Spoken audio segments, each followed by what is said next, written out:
Salmo capítulo 133.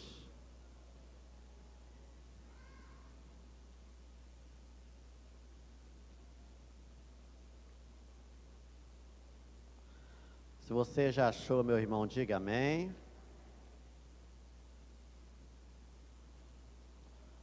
Vamos ler juntos, irmãos, estes versículos? Salmo capítulo 133. Leamos.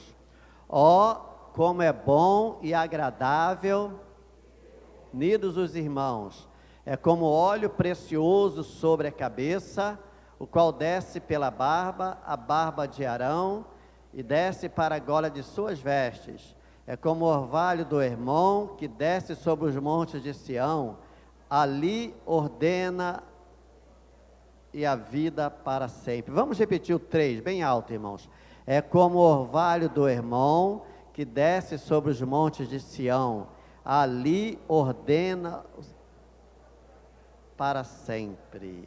Amém. Obrigado a Deus por esta palavra, que o Teu Espírito Santo me use para trazer edificação, entendimento, Senhor, e entendemos um pouquinho mais, Pai, como é importante estarmos vivendo em comunhão, vivendo uma verdadeira unidade, Senhor, no corpo de Cristo. Em nome de Jesus. Amém. Você pode sentar. Agora, mantendo, aí a sua Bíblia aberta ou a sua Bíblia digital aí, virtual, no Salmo 133, mas vamos ler também Efésios 4. Efésios 4. Efésios capítulo 4, Novo Testamento. O apóstolo Paulo também ele fala sobre a importância da união, da unidade. No Velho Testamento lemos Salmo 133 de Davi, um salmo escrito aproximadamente 1000 anos antes de Cristo e aproximadamente 3000 anos atrás, de nós, por exemplo. Efésios 4, de 1 a 6. Acharam, irmãos? Diz assim: por isso eu, prisioneiro no Senhor, peço que vocês vivam de maneira digna da vocação a que foram chamados, com toda humildade e mansidão, com longanimidade, suportando uns aos outros em amor, fazendo tudo para preservar a unidade do Espírito no vínculo da paz. Há somente um corpo e um só Espírito, como também é uma só a esperança para a qual vocês foram chamados. Há um só Senhor, uma só fé, um só batismo, um só Deus e Pai de todos, o qual é sobre todos, age por meio de todos e está em todos. O salmista Davi falou dentro de um contexto do Velho Testamento, e Paulo fala dentro de um contexto do Novo Testamento, da igreja, e certamente que serve para nós. O preço da verdadeira comunhão. Não há dúvidas, irmãos, que o maior dos milagres que nós recebemos do Senhor é a salvação. Quantos aqui podem dizer, levantando a sua mão assim: eu tenho certeza da minha salvação? Levante a sua mão aqui. Ok, irmãos.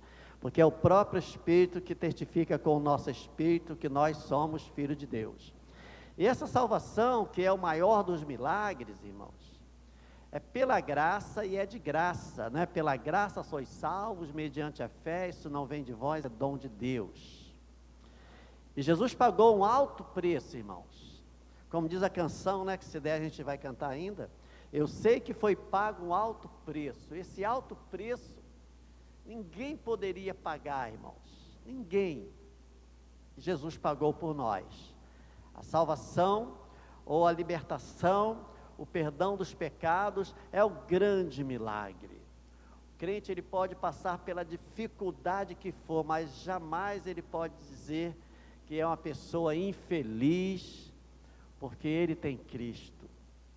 Nós cantamos aqui, com Jesus a gente é feliz. Parece talvez um pouco arrogância nós afirmarmos isso, irmãos, em meio a tantas dificuldades que nós passamos. Esse ano, então, nem se fala, irmãos, Como é que alguém pode dizer que é feliz? Há desemprego, há pandemia, há fome, há todo tipo de desordem política, social, econômica, em todas as áreas, irmãos. Como é que alguém pode ter a petulância, a audácia de dizer que é feliz? Se nós olhássemos, ou se o fiel, né, da balança fossem as circunstâncias, nós não poderíamos dizer. Mas uma pessoa, irmãos, pode morar no interior, pode morar num casebre, né, de madeira, e viver em condições muito ruins, mas se essa pessoa conhece Jesus, irmãos, ela pode dizer que tem o maior dos tesouros, que é a salvação da sua alma. Nós entendemos também, irmãos, que pela palavra de Deus, nem das bênçãos nós somos merecedores, quer dizer, nós não merecemos a salvação, porque é de graça, é pela fé, claro, né? Ah, pastor, mas então nós merecemos as bênçãos? Também não, irmãos, nem as bênçãos de Deus nós merecemos. As bênçãos de Deus são frutos das misericórdias do Senhor, que se renovam a cada manhã sobre a nossa vida, amém? Os adeptos da teologia da prosperidade dizem que quanto mais sacrifício, principalmente se for um sacrifício financeiro, você vai ser mais abençoado, mais próspero, mais rico, mas para isso você tem que dar, né, uma volumosa quantia em oferta, né? Eu já vi, irmãos, o que eu vou falar aqui, eu vou falar, mas assim, não é apenas uma crítica pela crítica não, mas é com tristeza que eu vou falar. Eu tenho certeza que os irmãos vão entender. Eu já vi líderes dizendo que Deus não quer só o dízimo, não. Deus quer o trízimo. Você tem que dar 10% para o Pai, 10% para o Filho, 10% para o Espírito Santo. Alguém já ouviu isso aqui, irmãos? Não estou inventando, não. E pode ficar tranquilo.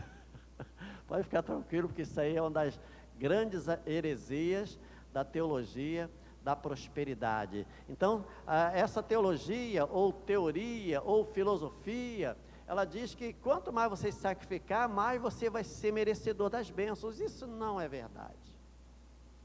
Deus tem a sua maneira própria de nos abençoar. Às vezes uma pessoa está na igreja há tanto tempo, buscando a Deus, ali orando, se consagrando, que deve fazer.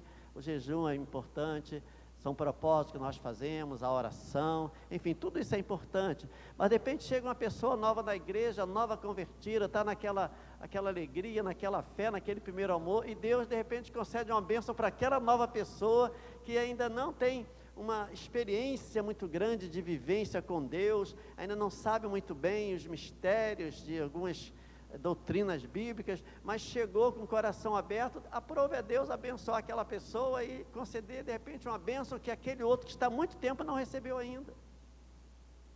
Então não é pelo mérito, Deus tem a sua maneira de agir, né? E nós devemos entender isso.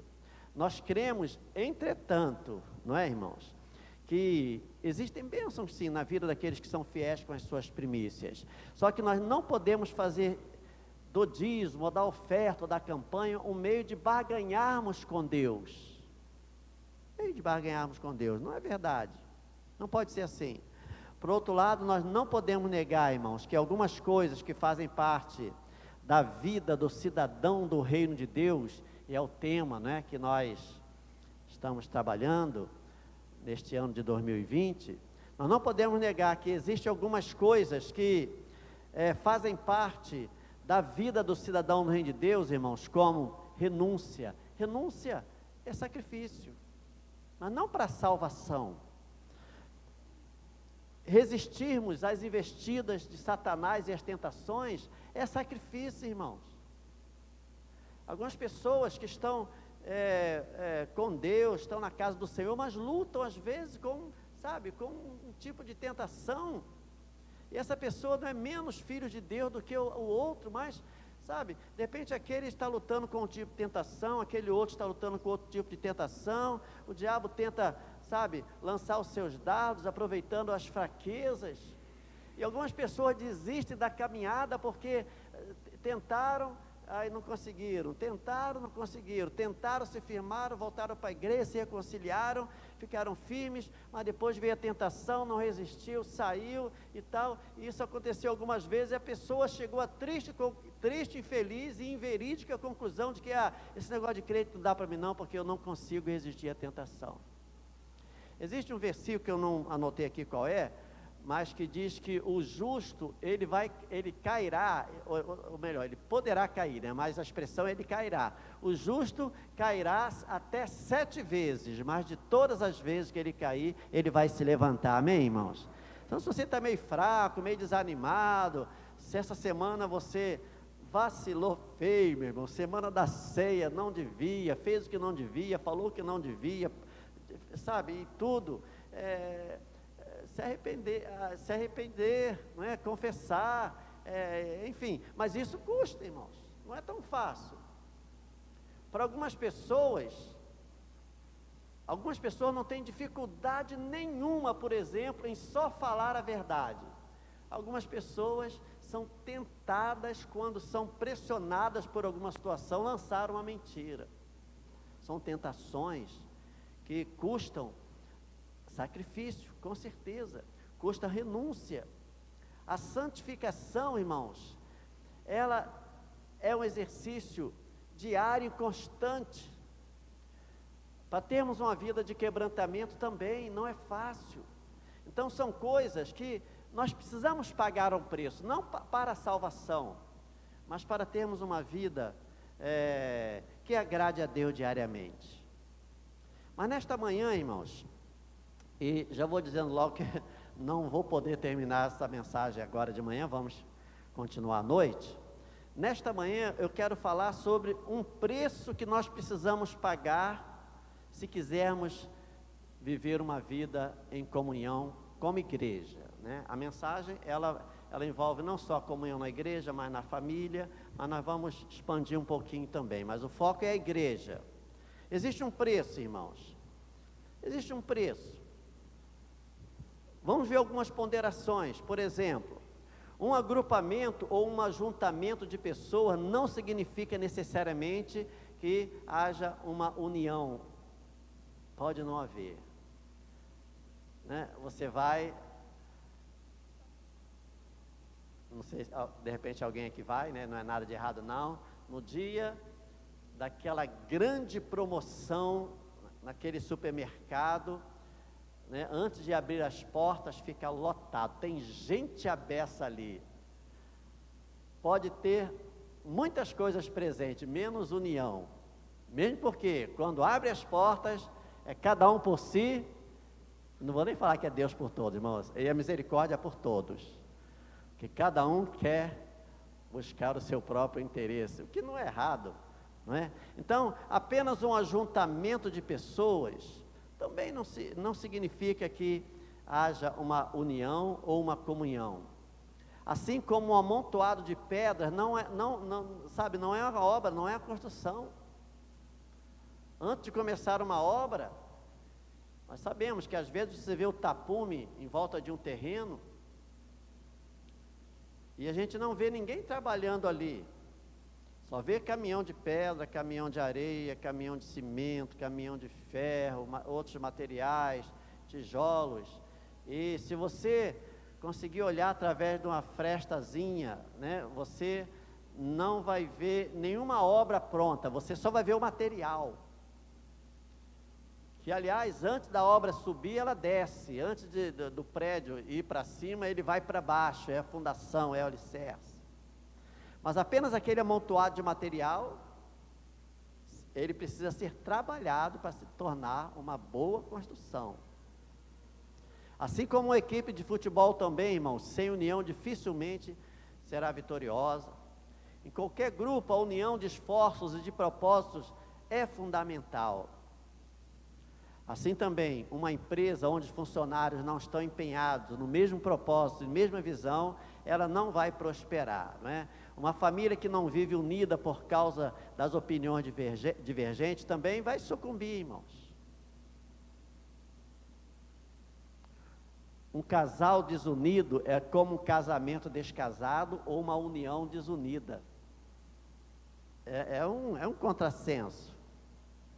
Assim também a igreja, irmão. Eu falei aqui de empresa, eu falei de mercado, eu falei de obra, eu falei de tantas coisas, de família, mas o foco mesmo é a unidade na igreja.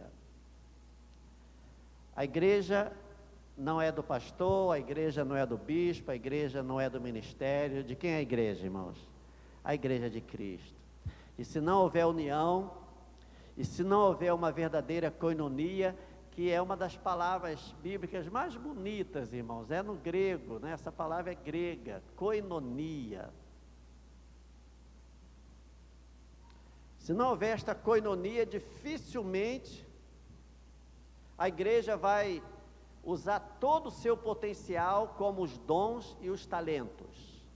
Se a igreja ela não estiver imbuída desse desejo de viver numa comunhão verdadeira, ela vai não deixa de ser a igreja de Cristo, mas vai trabalhar sem lançar mão de todo o seu potencial, porque Deus deu dons e deu talentos. Existe a parábola dos talentos. Deus deu 10 para um, 5 para outro. Deus não, a parábola, né, naquele Senhor, o Senhor, 10 talentos para um, 5 para outros, e deu 2 para outro. Todos receberam os seus talentos. Que recebeu muito, multiplicou, que recebeu mais ou menos, multiplicou, que recebeu pouco, ficou com medo. E o Salmo 133, agora, os irmãos puderem, abram aí de novo no Salmo 133, nos diz que quando os irmãos estão unidos, o Senhor ordena a sua bênção. Deus, Ele abençoa, mas Ele também ordena a bênção. Ele abençoa diretamente, mas Ele usa pessoas para abençoar. Versículo 1, vamos lá. Vamos ler todos nós o versículo 1, irmãos. Ó, como é bom e agradável.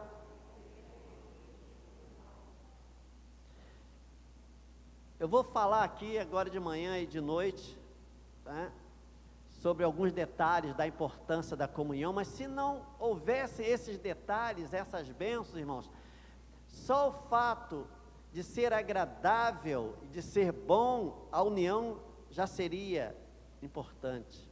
Todos nós queremos algo agradável, né? De vez em quando você fala assim: eu fui em determinado lugar, mas foi desagradável a beça. Quer dizer, uma coisa que não fez bem, um ambiente que você poderia não ter estado lá, uma coisa desagradável, uma coisa que não é boa.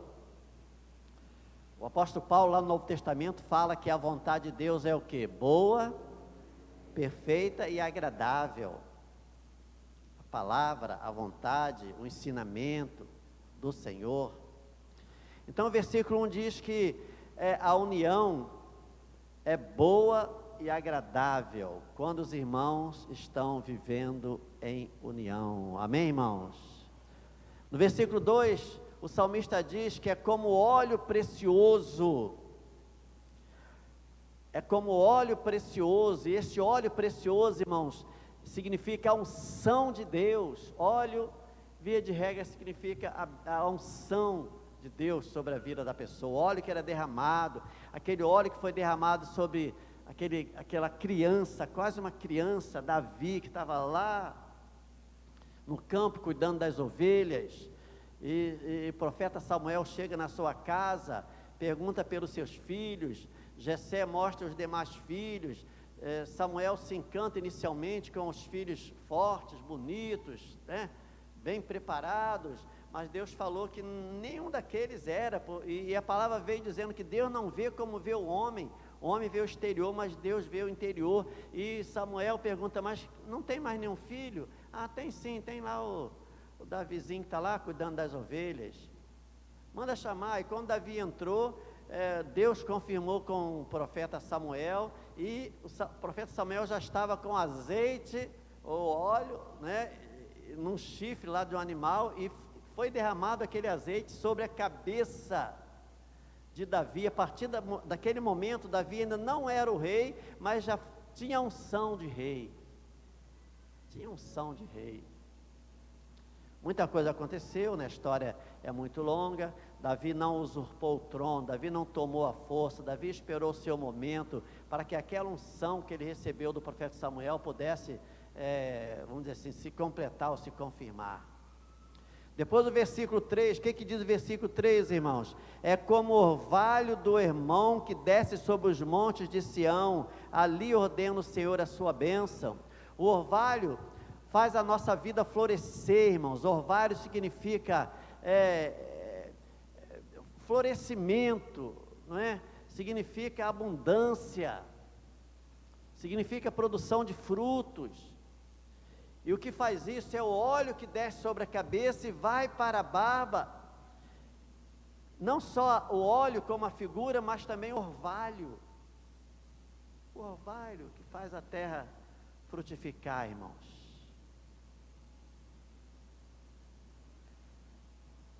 Duas perguntinhas básicas.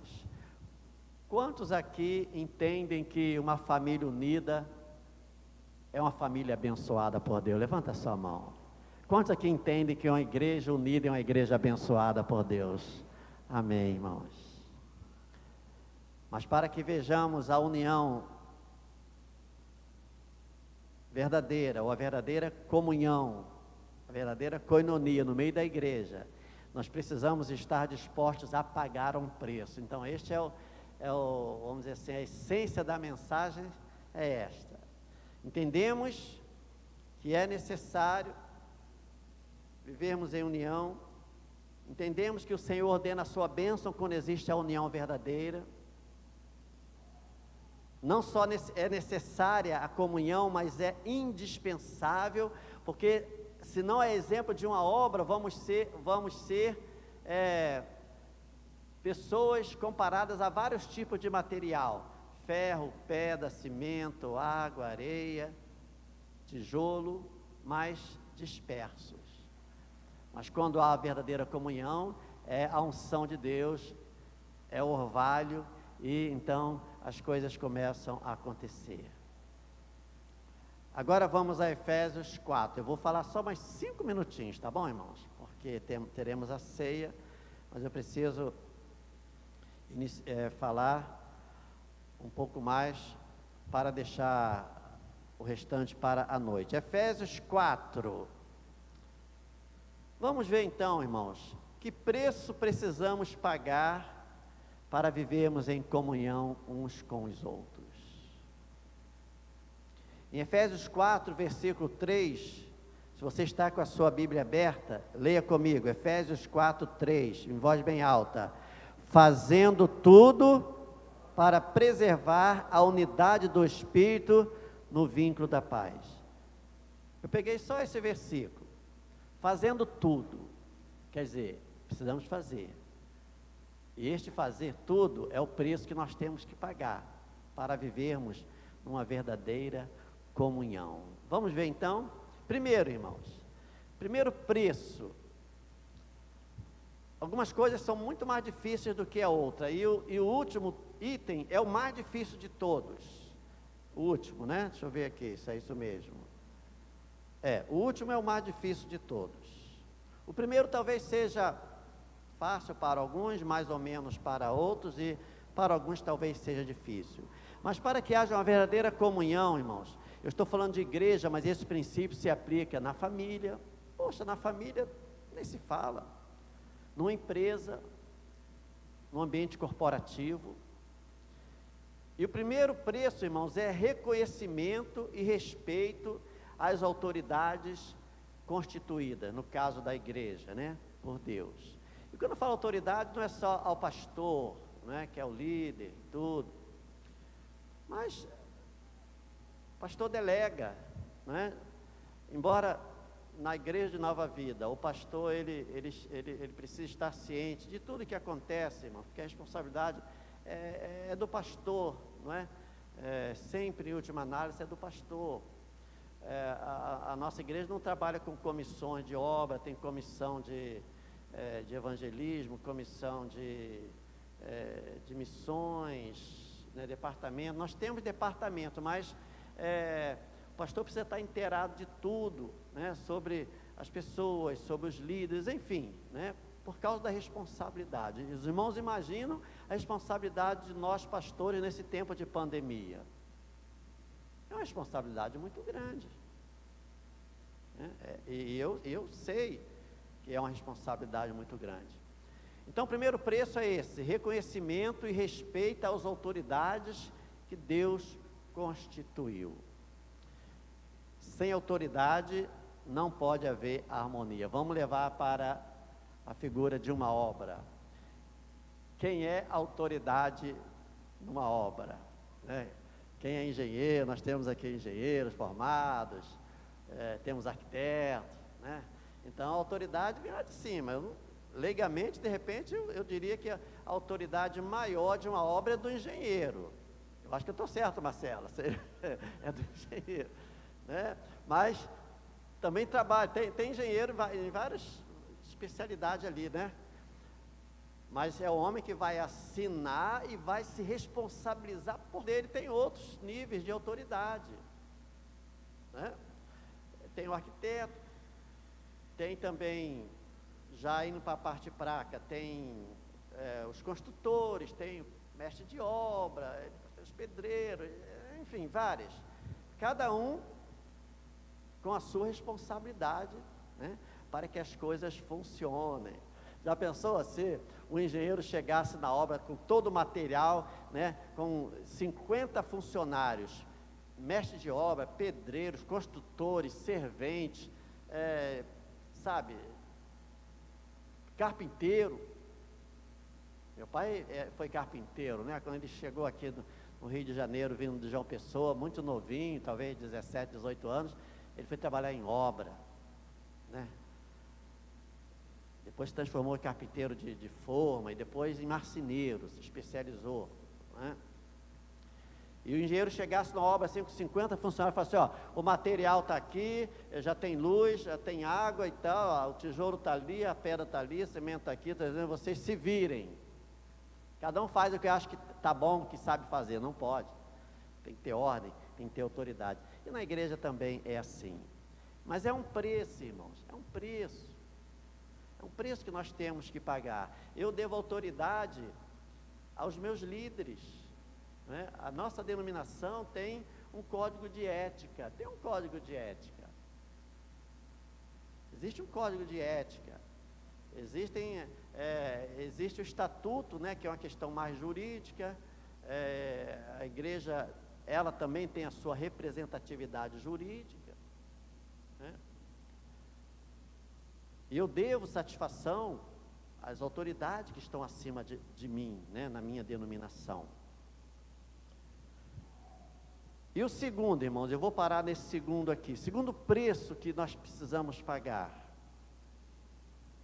é falarmos a mesma língua. Alguém pode dizer amém? Lá no Velho Testamento, um homem chamado Nimrod liderou lá muitos outros homens. Eles quiseram fazer o seu nome célebre, importante. Eles construíram uma torre, porque eles queriam ficar importantes. O Senhor veio e espalhou o povo, e cada grupo foi para um lado diferente, e ali se deu a divisão das línguas, né? E o episódio foi chamado de Babel, ou a torre foi chamada de Babel. Babel quer dizer confusão. Então, onde há confusão, ninguém se entende, onde não se fala a mesma língua. Já pensou marido e esposa, cada um falando uma língua diferente? Ah, pastor, é muito difícil. Mas é claro, né? Eu me lembro de um pastor que veio pregar aqui no aniversário da igreja, e ele falou uma coisa que foi a primeira pessoa que falou, e isso eu nunca mais ouvi ninguém falar isso, e mesmo assim, não vou duvidar do que ele falou não, mas é muito difícil. Ele falou que ele já tinha, sei lá, uns 15 ou 20 anos de casado, e ele nunca tinha tido nenhum tipo de discussãozinha com a esposa. Será que isso é possível, irmãos? Mesmo porque para que as arestas sejam aparadas, não tem que ter a famosa DR. Tem ou não tem, irmãos? Tem. Mas isso não quer dizer que não estejam falando a mesma língua, muito pelo contrário. Às vezes os pequenos desentendimentos servem para os grandes ajustes. Alguém pode dizer amém? Então, se numa família, uma pessoa não abrir mão, às vezes, de um ponto de vista, de uma razão, para que possa ser falada a mesma língua, não vai prosperar. Não vai prosperar, irmãos. Nós não precisamos concordar com tudo, assim como um casal não concorda com tudo. Começa com o marido torcendo para o Vasco e a esposa para o Flamengo. É verdade? Aqui? Ah, não, né? Aonde que é? É aqui, né? Eu falei errado. Tem mais aí? Não falar de futebol não, que net depois me dá bronca, irmão. Não posso falar de futebol.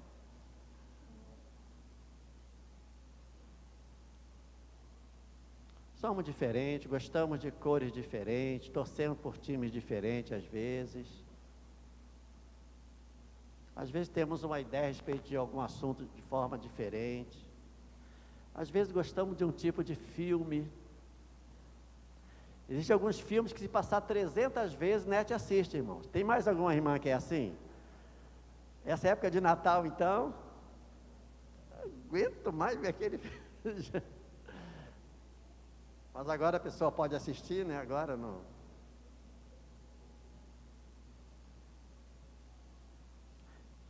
Eu não vou revelar o que é, mas tem uma coisa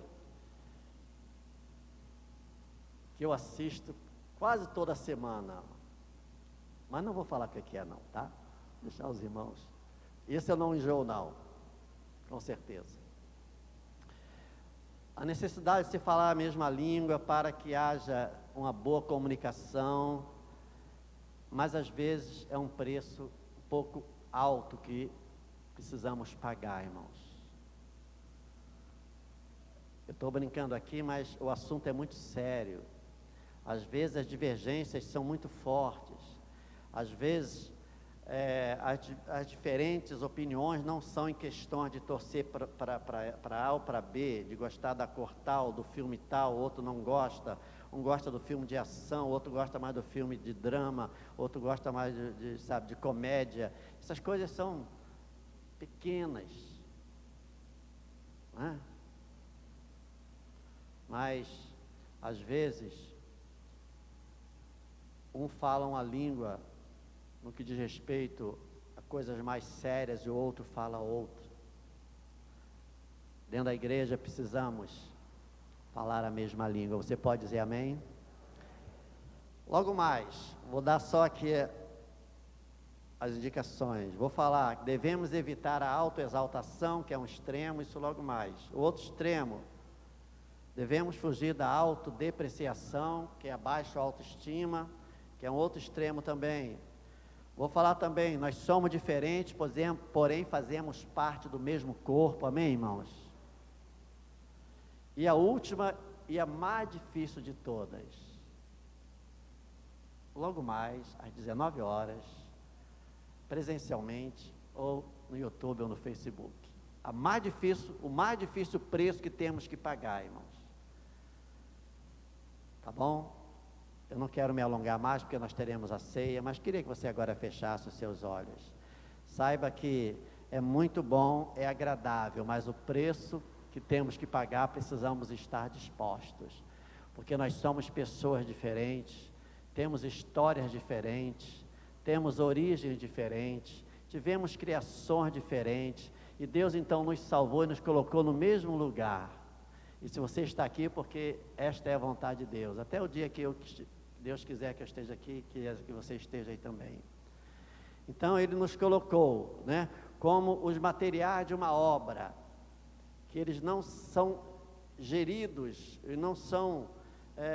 não acontecem de forma espontânea. Ele tem que ser trabalhado, e trabalhado principalmente como o Senhor como cabeça, mas com autoridade constituída, com a mesma língua sendo falada. Alguém pode dizer amém?